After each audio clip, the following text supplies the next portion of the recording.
آپ نے دیکھا ہوگا کہ آج کل فیمنزم پر بہت ساری باتیں ہو رہی ہیں۔ ان کا سب سے پہلا جو نعرہ ہوتا تھا وہ یہ ہوتا تھا کہ میرا جسم میری مرضی، اور آج کل اس سے بھی ایک گھٹیا ترین ایک نعرہ لے کر آئے ہیں، میرا مذہب میری مرضی۔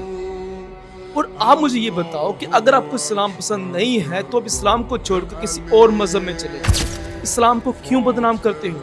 تمہارا کس قسم کا تمہارا اپنا مذہب؟ آپ اس عورت کا ایک پوسٹر دیکھیں جو وہ یہ کہنا چاہتی کہ میں ماں نہیں بننا چاہتی۔ دیکھو، ہر عورت کو یہ اعزاز حاصل ہے کہ وہ ماں بن سکتی ہے۔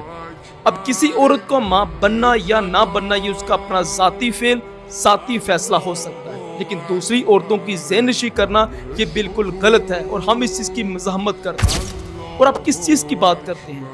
آپ ان سے پوچھے جا کر جن کی شادی کو 3 سال ہو چکے ہیں اور ابھی تک ان کے یہاں کوئی بچہ پیدا نہیں ہوا۔ ان کو ان کی فیملی کی طرف سے، ان کے رشتہ داروں کی طرف سے، اور سم ٹائم ان کو ان کے ہسبینڈ کی طرف سے بھی تانے سننے پڑتے ہیں۔